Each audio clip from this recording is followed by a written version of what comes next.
sensitive topics, you might say, with Dr. Brené Brown. Brené, welcome to the show. Thank you. I'm excited to talk to you. And my fans are excited to hear all of your wisdom and dig into your research. And I suppose we could start with some context for those people who are not familiar with your work. When you are asked the question, "What do you do?" how do you answer that? I actually have two answers. One if I want to keep talking, and one if I don't. So if I don't want to keep talking, I usually will just say I'm a shame researcher, and that scares people. And then they usually go on. They usually say, "So, what do you think about the Texans this season?" or something. And then if I'm in a normal conversation, I'll say that I study vulnerability and courage, shame, and worthiness. And that's kind of terrible, isn't it, that I do that? I don't think it's terrible. I think that you can do kind of a reverse George Costanza when you don't want to talk to someone if you're trapped on a plane or something. So instead of saying, picking the most interesting thing to get them to admire you and say you're an architect, you can be like, "Oh yes, no, I'm a," you could bring up something extremely awkward, right? Like, I research, off-color sex trafficking or something, and then depending on who you're sitting next to, I suppose it could be a good character check, right? It's a total character check, because if they launch in after they hear I study shame, then that kind of bites me on the ass a little bit, but it works pretty well. You're not following the script, pal. You're off script. Yeah, right. So speaking of script, and I am not the only one who's been impressed with your presenting ability, but it seems like one of the ways that you really hit the mainstream map was through TED. And specifically, I guess it would have been the power of vulnerability, although that has more than 21 million views now, and some of your other presentations have more than 5 million views. So certainly, once you're lucky, twice you're good. You are good at this. Could you give people an overview of the components that make a hit speech or TED Talk? Because you're clearly good at it. It's not a one-hit wonder. How did the power of vulnerability come to be? How did you decide on the content and rehearse it and so on? Just the genesis story, I think, would be very interesting. I'd love to share, because it's been a huge learning for me. So the TEDx talk was kind of a combination of an accident and an experiment. The curators of TEDx Houston asked me to open their first event, and they called and they were really excited. And I said, sure, I'd love to. I was really excited. And Javier Fadul is the curator, and I said, what do you want me to talk about? And, when you study things like shame and vulnerability, people can get very prescriptive about what they want you to say and what they don't want you to say. It really has no bearing actually on what I do say, but they like to think in the beginning that they're going to control some of that. And so I said, do you have any thoughts? And his answer was, be awesome, have fun. And the day before which is, you would think it's liberating, but it's also kind of terrifying. Right. And so, the blessing and the curse of no constraints. Exactly. And so I was on a flight home the night before, a long flight with my husband and kids. And I looked at Steve and I was like, I think I'm going to experiment tomorrow. And my husband looked at me and he said, that sounds like a terrible idea. And I said, yeah. And I said, no, I think I'm going to actually be really vulnerable while I'm talking about vulnerability. And he said, again, not sure that's a great idea. So I went to the TED event and I experimented. I really kind of put myself out there. I talked about my own breakdown, spiritual awakening. I talked about having to go to therapy and how much I really hated that. And I kind of thought it was bullshit, but I had to do it. And I really put myself out there. And I remember driving home and thinking, I will never do that again. I mean, I literally had what I thought was one of the worst vulnerability hangovers of my career. And I was so grateful. I have to tell you, I was so grateful that there were only 500 people there and that it was recorded at University of Houston, where I've taught for 20 years. So most people kind of are like, oh yeah, that's Brené. I don't have any memory of that being recorded. And I'm pretty sure maybe the universe just aligned and thought, let's not let her know that this is being recorded. So when it came out on the TEDx, on the TEDx site, I was pretty mortified. And Steve's like, no one's going to watch it. Don't worry. And then several months later, Chris Anderson called and said, hey, we don't usually put the TEDx talks up, but we love your talk and we want to put it up. And I think the conversation went like this, which is an interesting form of leadership. I think I said, no, I'm flattered, but no, thank you. And he said, I think December 23rd will be great. And then that was that. And so it went up on December 23rd. And again, Steve was like, don't worry, Brené. I don't think that, people are not going to see it. And it went like 1, 2, 1 million, 1 million, 1, 3 million. And I was like, oh. And so if I look back, so my takeaway from that experience was this. If I'm not a little bit nauseous when I'm done, I probably did not show up like I should have shown up. That's great. That echoes advice from, I believe it's Neil Gaiman in the commencement speech, Make Good Art, where he talked about, when you feel like you're walking down the street naked and extremely uncomfortable, maybe you're starting to get it right. I'm paraphrasing, of course, but that's a really good point. And how did you, your delivery was so spot on. How did you rehearse? Or did you? Maybe you're just, maybe that is a language that you're naturally fluent in, presentation that is. But how did you prep for it?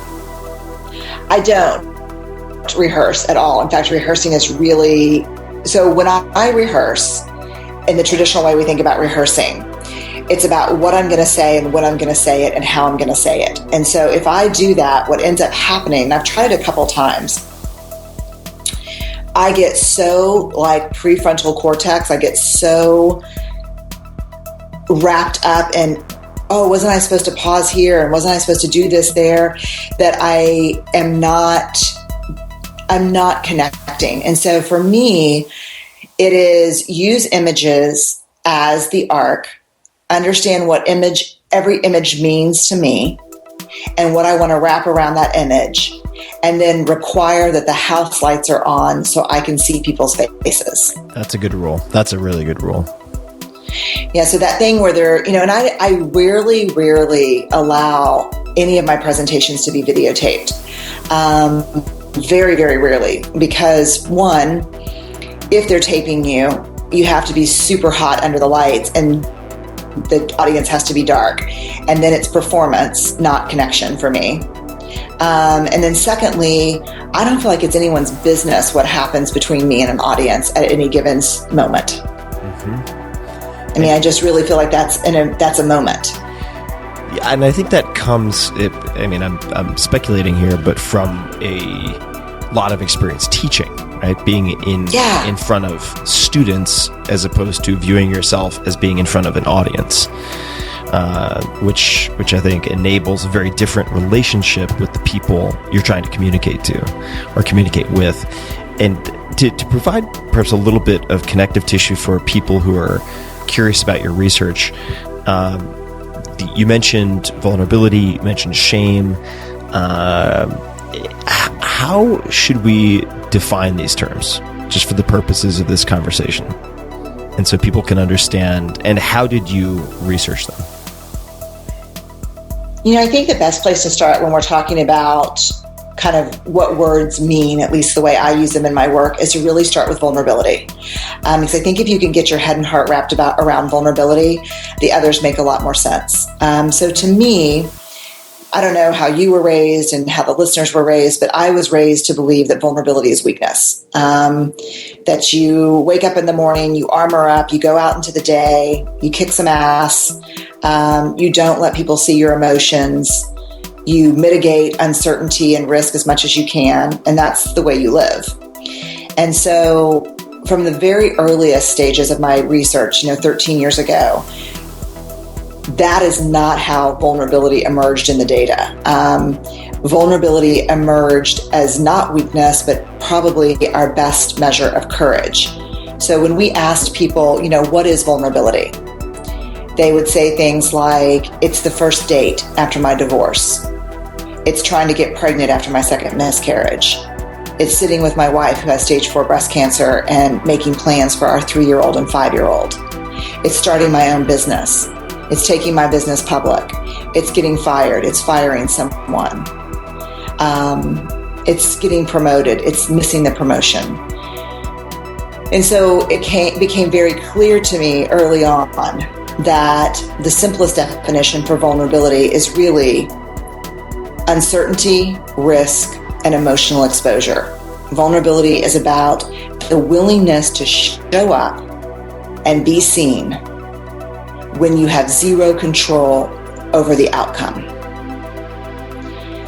And I think if you ask people to close their eyes and think about the last time they saw someone doing something truly brave, it is very easy to see how vulnerability underpins all acts of courage. Sure. And I just think it's about putting yourself out there, and which is increasingly difficult to do in this very hypercritical, unforgiving kind of media culture. And so vulnerability is showing up and being seen. Courage to me, I love the word courage because the root of the word is cur, and the Latin for cur is heart. And when courage first came into the English language, the original definition was to tell the story of who you are with your whole heart. That was an act of courage. So to me, courage is really about choosing what's right over what's easy, practicing your values, not just professing them, and choosing to be brave over being comfortable. And these, I love this type of contextual kind of prelude. It's not a prelude, but it's defining, because I think it's so important for any important conversation, and certainly I think for most conversations, to make sure that the people in the conversation are talking about the same thing. Right?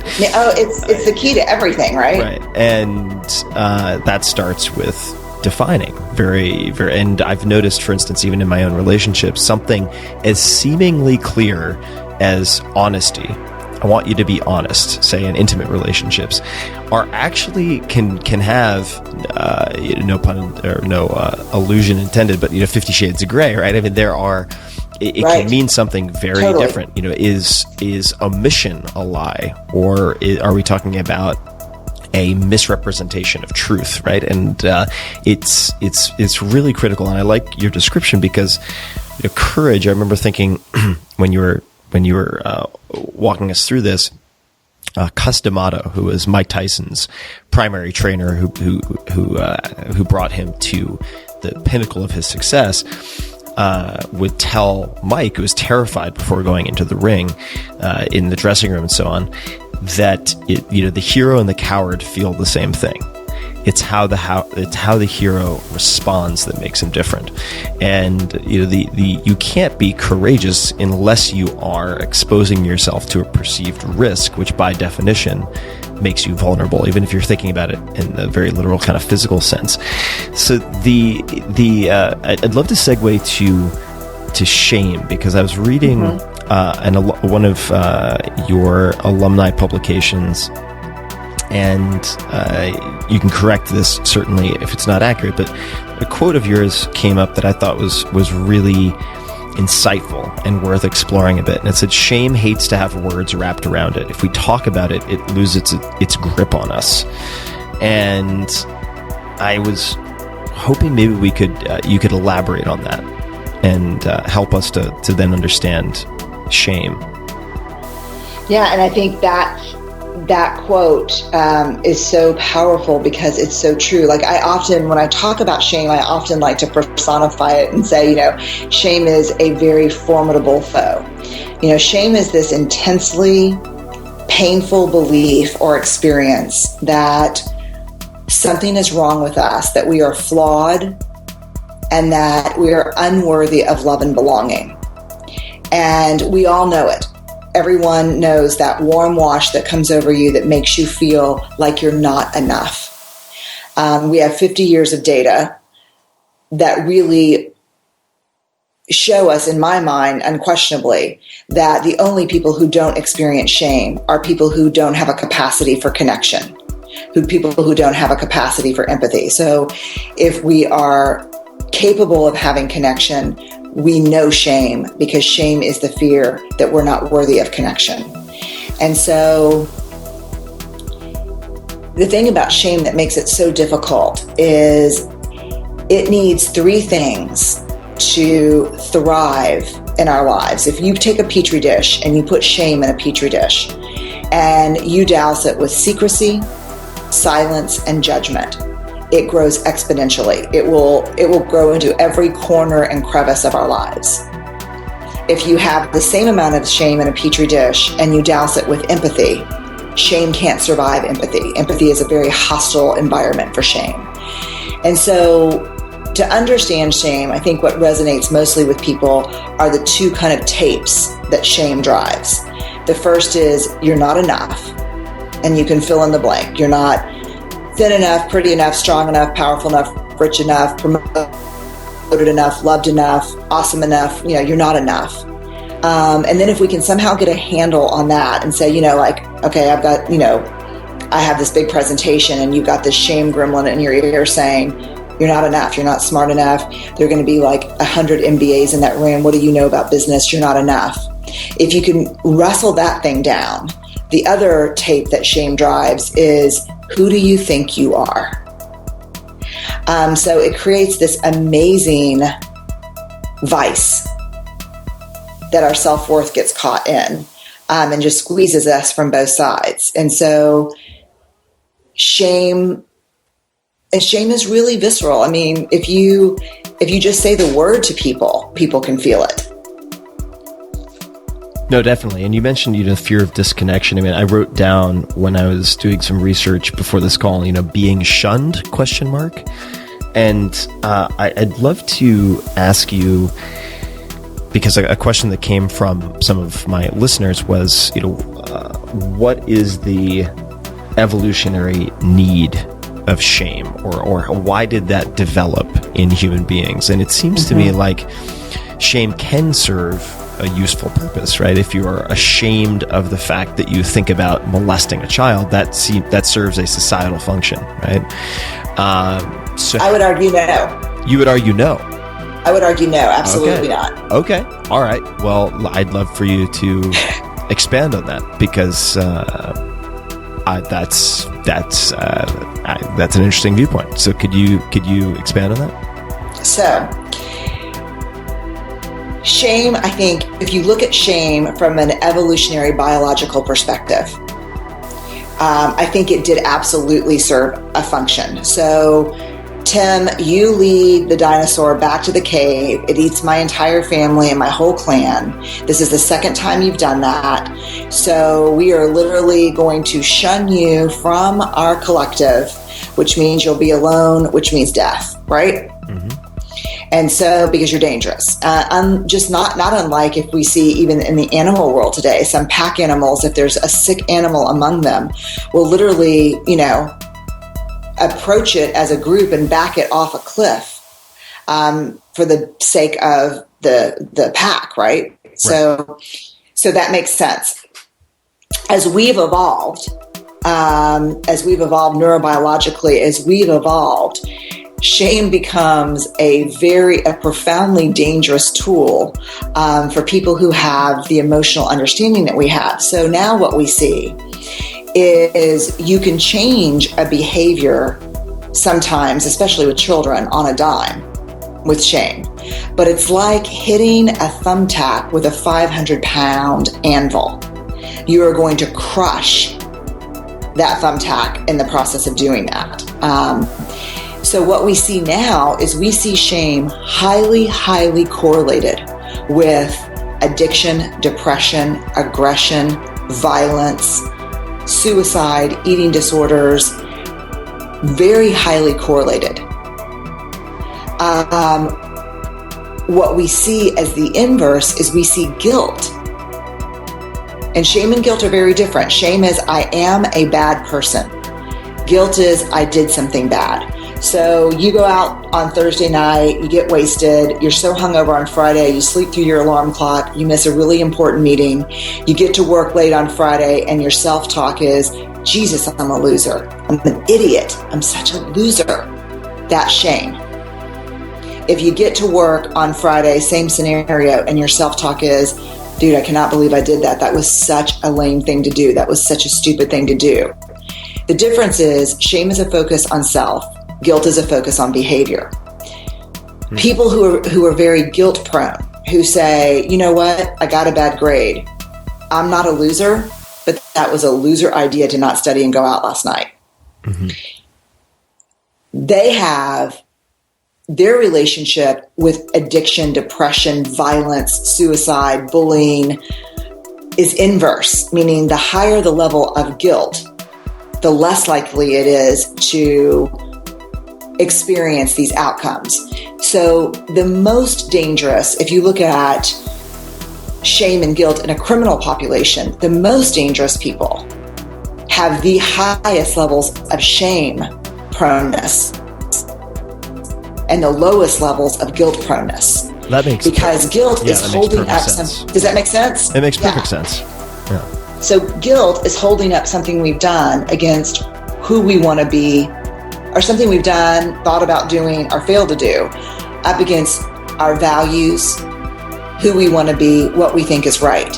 And guilt is the psychological discomfort created by the cognitive dissonance between our behavior and who we want to be. And it's healthy and adaptive.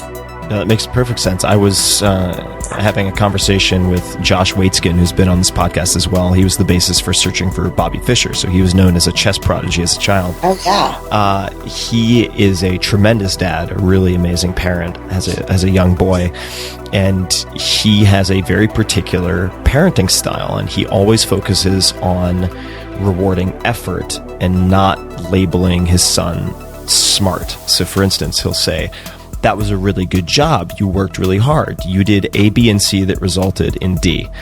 As opposed to, wow, you got a great grade. You're so smart. Because then when the kid gets a bad grade, it's viewed as this unsolvable, unfixable personal failing. And it seems to correlate to the difference between shame, i.e. I am flawed, I'm a broken toy that cannot be fixed, versus guilt, like, wow, I really fucked that up. Bad on me, but next time I'll do something different. Hugely different. And the thing is, think about this. I have a 16-year-old and a 10-year-old. They get caught being dishonest with me. And I say, you know what? You're a liar and you're grounded. When you tell somebody they're a liar, that's a self-fulfilling prophecy. What if you're a liar? If I, Brené Brown, am a liar, what option is there for growth or change? Well, that's who I am. Right. Not only that, but what incentive is there not to lie if you're branded as such? Right.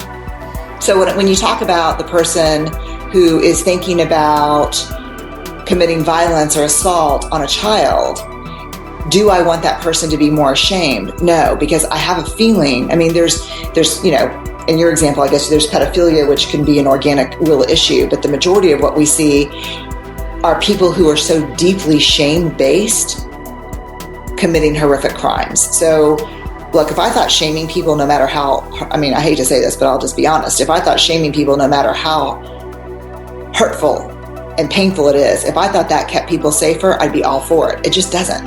Right. Well, it's interesting because I've been training a rescue pup for the last few weeks, brand new rescue pup, and she was at a kill shelter in South Carolina and suffered a lot of abuse, but really got into looking at mammalian training and looking at everything from dolphin training to polar bear training to dog training. And the fact of the matter is, negative reinforcement or punishment-based training doesn't work that well, or at least at the very best, it's very slow compared to a lot of the positive reinforcement-based training, whether it's using, clickers for conditioning and so on, because you can only reinforce a behavior that has that has occurred, right? And when I think that the shame just seems to tie to me in an interesting way to not understanding what is malleable and what is not. And I'd love to come back to the I am enough, because in your book, one of your several books, but The Gift of Imperfection, one of the best book titles of all time, by the way, so well done on that. Thank you. Has been described as the lifelong journey from what will people think to I am enough. Now, what I'm so curious to hear about, and then I'll leap forward to Daring Greatly, and I'll just read this quote from which I believe that the title was adapted. So this is Theodore Roosevelt. There's not the critic who counts, not the man who points out how the strong man stumbles, or where the doer of deeds could have done them better. The credit belongs to the man who is actually in the arena, whose face is marred by dust and sweat and blood, who strives valiantly, who at the best knows in the end of the triumph of high achievement, and who at worst, if he fails, at least fails while daring greatly. Now, what I have had as an internal conflict for a very long time, and this was brought to the surface most noticeably in the last year and a half through meditation. So I practice transcendental meditation in the mornings, and have friends who practice Vipassana, transcendental, different types of meditation. Mm-hmm. And these are type A driven, competitive people. And I've had the conversation repeatedly, the same conversation with different people about whether that removes a competitive edge. And the reason being that you decide, I am enough, you're content, therefore you do not have discontent driving you to achieve big things that are, for most of us, pretty high on Maslow's hierarchy of needs, right? It's like we have shelter, we have food. So in reality, like in almost every capacity, we have enough, we are enough. So how do you balance the well-being of having a mindset of I am enough versus at least with a lot of my peers and friends in Silicon Valley, the kind of discontent that seems to drive so many of those people to accomplish great things? So I would go back to your really important insight from the beginning of our conversation about defining terms. And I'd also go back to kind of the insights that you're learning from doing your training with your rescue pup, which is, to me, I am enough. I mean, I'm a competitive type A person too, which probably doesn't come as a surprise. The oldest of four, very ambitious, and, I'm that person too in many ways. I think the soul, or the center of my ability to keep putting myself out there and trying new things, even when I fail, and I have had some big failures, I think the soul of my healthy competitiveness and my ambition is the belief that I am enough. Because I'm starting, and I think when I don't believe I'm enough, I engage in behaviors not to push myself, not to grow and stretch and learn, not to strive for excellence, but to prove to other people what I can do. But when I start from a place that, you know what, I'm enough. I'm imperfect. I'm afraid. I'm, super vulnerable, but that does not change the fact that I'm also brave and worthy of love and belonging. And when I start from that place, I am completely unleashed.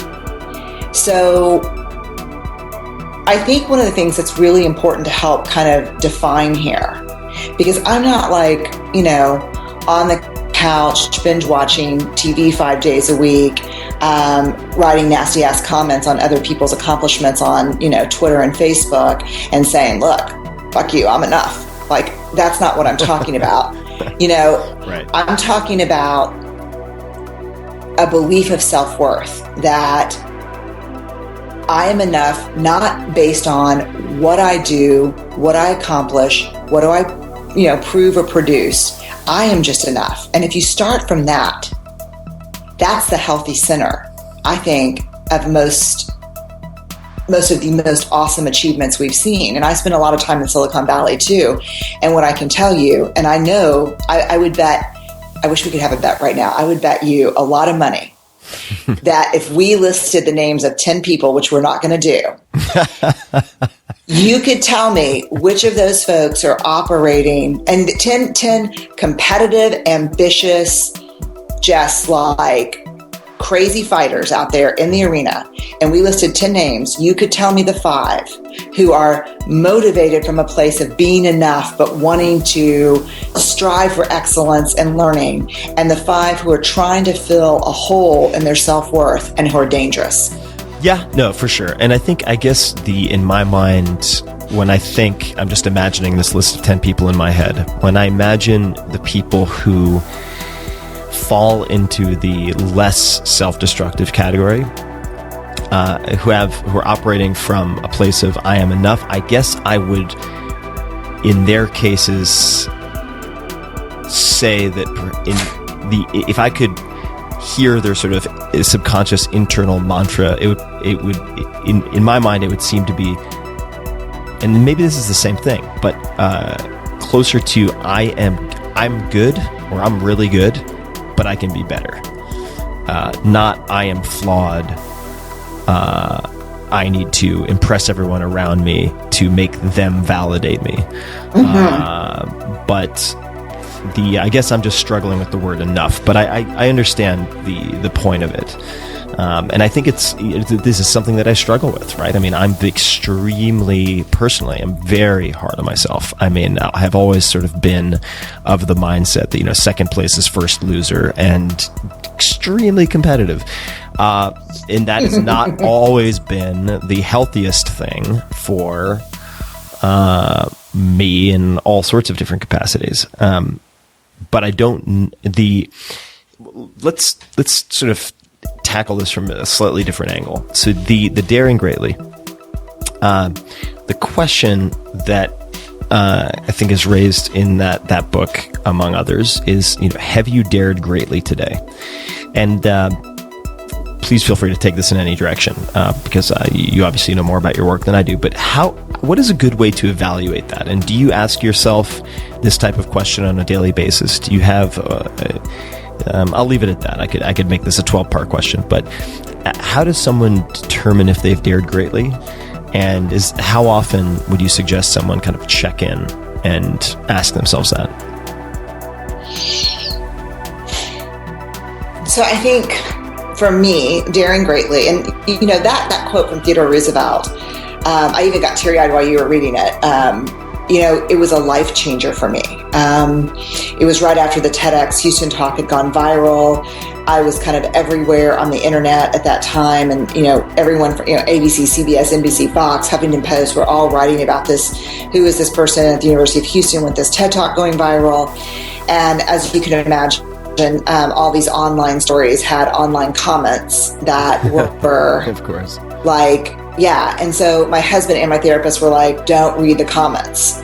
And so I read all the comments one day, and yeah, I sat down and just read them for like an hour.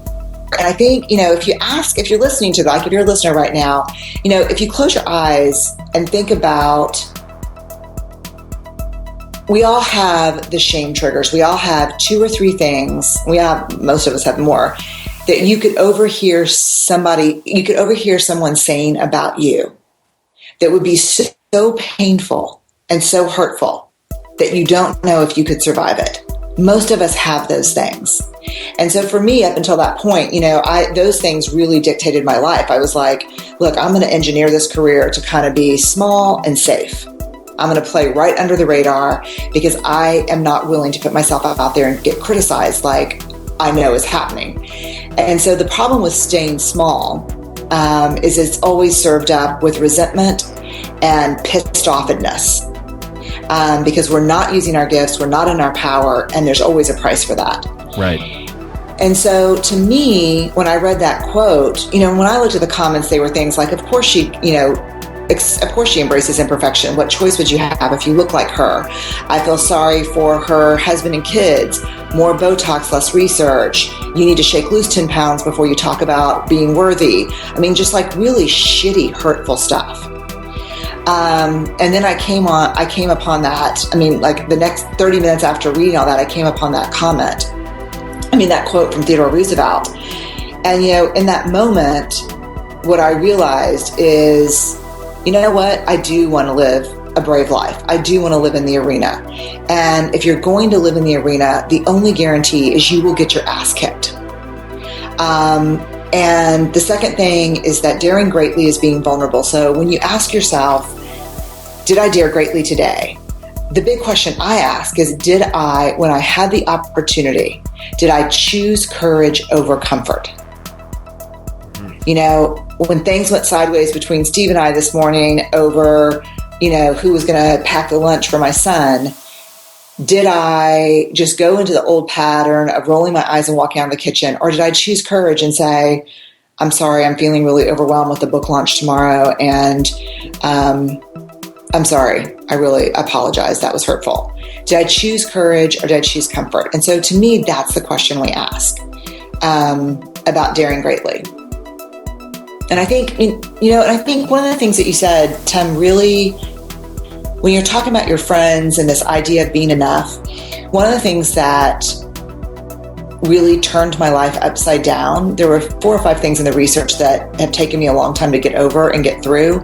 And one of them was the difference between healthy striving or striving for excellence and perfectionism.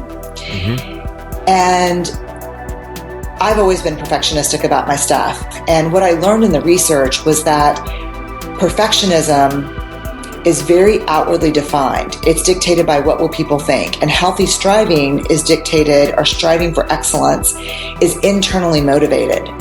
And so perfectionism is really, I call it the 20-ton shield. And I think a lot of, when we're talking about those 10 people, 5 of whom work from this place of wholeness and the other, I think what a lot of times we're talking about is the difference between perfectionism and striving for excellence. And I think perfectionism is this 20-ton shield that we carry around. And it's a defense mechanism, classically, that just says, if I live perfect, love perfect, work perfect, and accomplish perfectly, I can reduce or minimize shame, blame, criticism, and judgment. And so we carry this thing around thinking it's protecting us, but what it's really doing is keeping us from being seen. And so I think when I ask myself personally, have I dared greatly today? Sometimes for me, it is the question of, was I enough? Or am I trying to get everything perfect so that I can somehow think I'm mitigating criticism and judgment? Right. Well, I also find, and I haven't really thought about it in these terms before, but if you look at, say, I think it's Barry Schwartz, Paradox of Choice, where he talks about maximizers and I think it's satisficers. But if I try to correlate that to my own experience, being, I think, very much a perfectionist, and that of my friends, the people who are perfectionists very often are so future focused that the perfection, once achieved, is viewed as the trigger that will sort of solve their guilt, shame, discontent, etc. Oh, yeah. Whereas the people who are striving for excellence are better at celebrating the little wins, accepting the small defeats, and sometimes the large defeats, and tend to be a bit more present state focused. And you mentioned, vulnerability, and the sort of components, right? So you're facing, whether it's uncertainty, risk, and so on. And I've seen it described elsewhere as, stopping, controlling, and predicting. It seems very much akin to certain tenets in, say, Stoic philosophy, of which I read a lot, whether it's Marcus Aurelius or Seneca, etc. And there are a lot of common threads in Buddhism, of course, that would talk about how fruitless it is and futile it is to try to eliminate suffering. completely, because we are almost by definition experiencers of suffering, right? And coming to terms with that.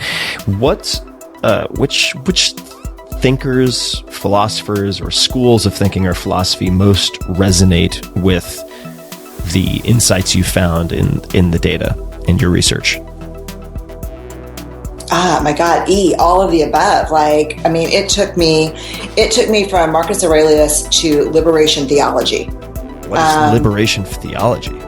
It's a Catholic, kind of a Catholic theology of social justice that had its stronghold and beginning in Central America. But I think it is just one of the things about being a grounded theory researcher that I love and hate is we don't start with an existing theory and then go try to prove or disprove it. We build a theory from people's lived experiences, and then we do the literature review and see where it fits and where it doesn't fit, because the idea behind grounded theory is if you start with an existing theory, you're just kind of paying homage to, they would say, the theoretical capitalists that came before you.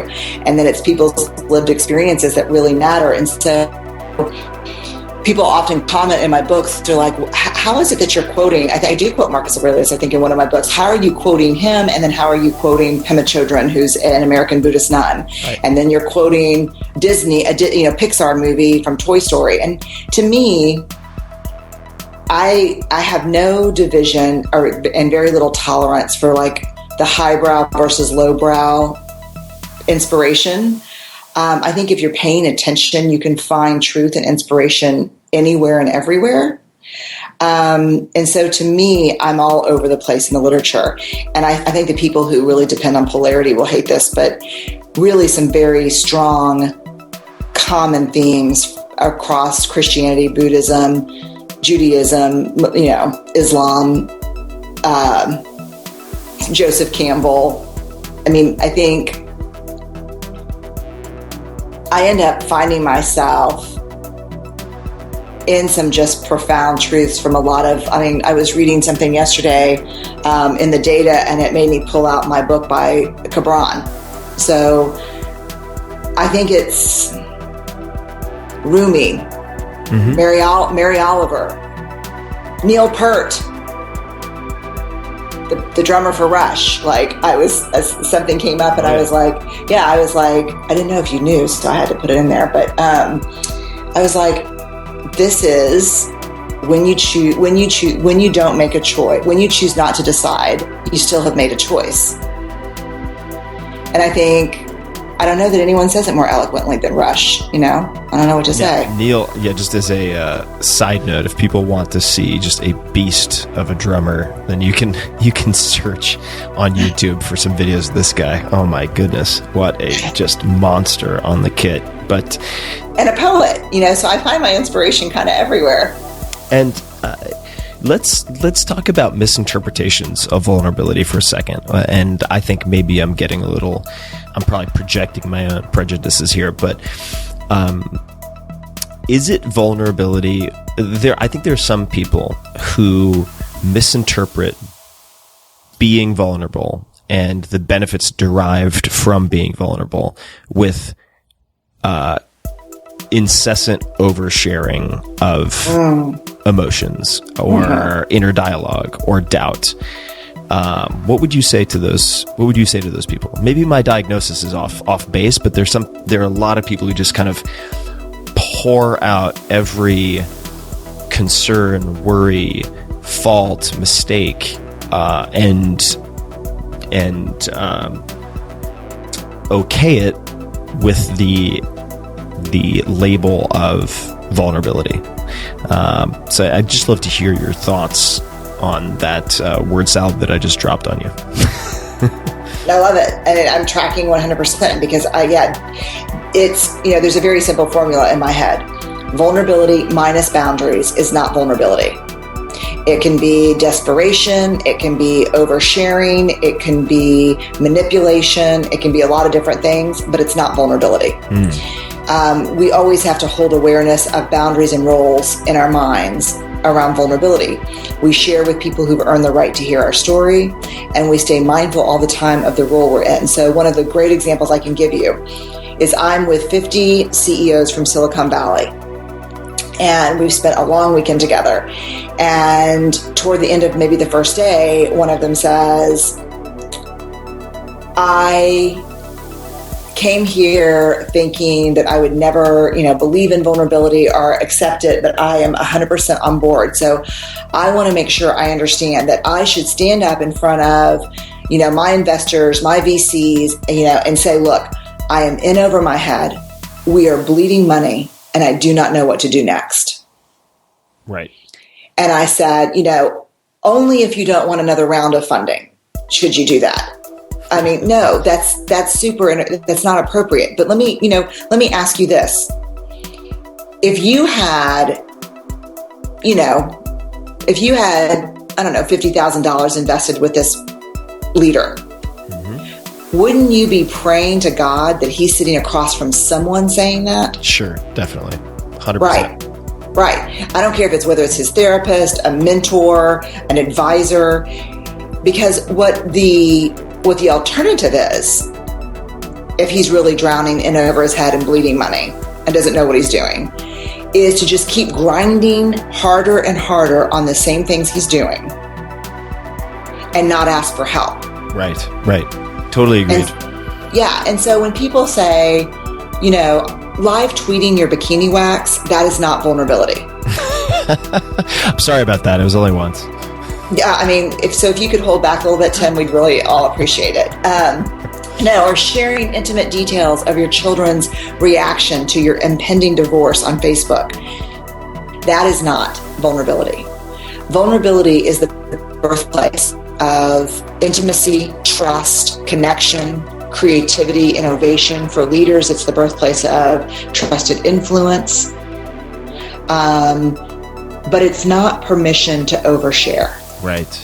Well, I mean, I thought the investor example was great because if a CEO or founder gets up and says, it provides the confession that you gave as an example in front of a room that will almost inevitably respond by, say, yanking funding, it's not a constructive use of that confession, if that makes sense. And I live in San Francisco most of the time, and it's this sort of this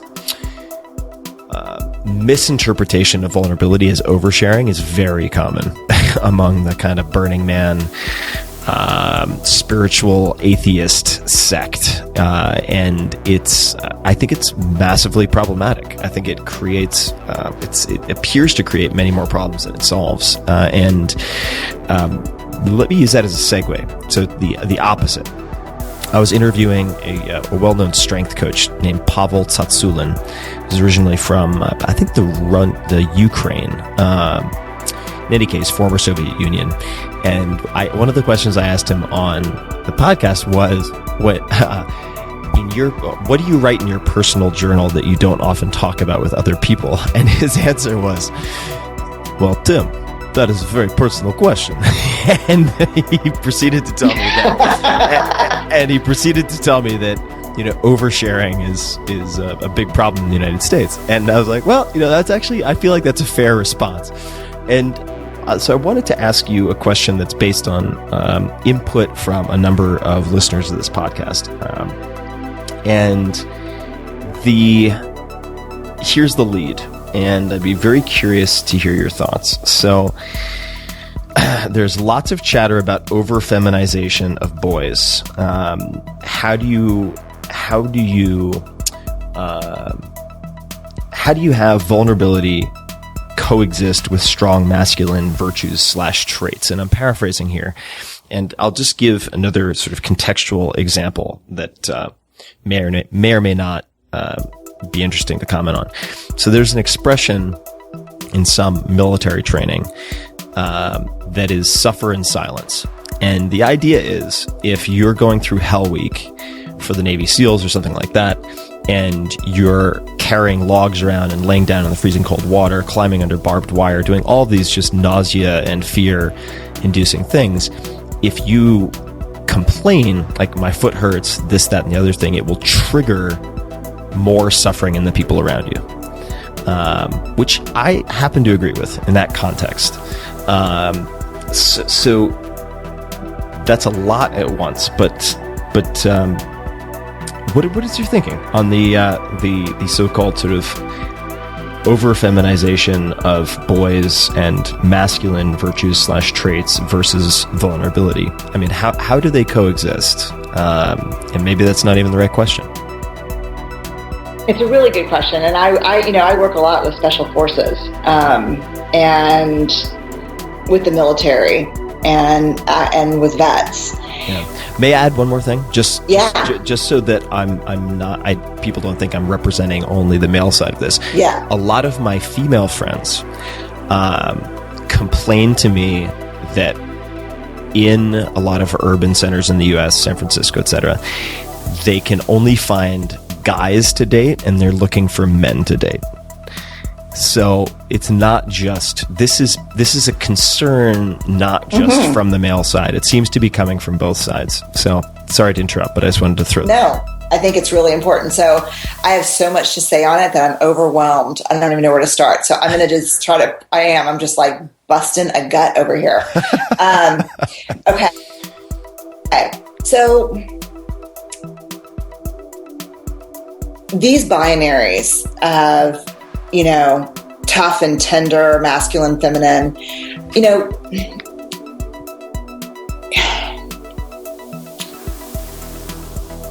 I think we have to be really careful about this, because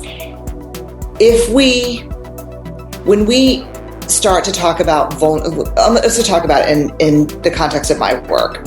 You got me really wrong. I'm like, okay. If you talk about vulnerability, and vulnerability to me is courage. And so when I hear women talk about their inability to be with a vulnerable man, it makes tons of sense to me, because I wish I could say, that the number one perpetrator of shame with men were all those, shitty dads and terrible coaches and those buddies. But the number one perpetrator of shame with men is women. And so I often say, show me a woman who can sit with a man in real fear and vulnerability. I will show you a woman who's done her own work around vulnerability and doesn't derive her power or status from that man. You show me a man who can sit with a woman who's in real fear and vulnerability, and I'll show you a man who's done his own work around vulnerability and doesn't derive his power from being Oz, the all-knowing and all-fixing. Because what men have a tendency to do when we're feeling vulnerable or afraid is try to fix it, because it's how we're socialized. And so I don't think, when you talk about how we're raising boys today, here's what I can tell you from 150,000 pieces of data, looking back from what I've learned from men.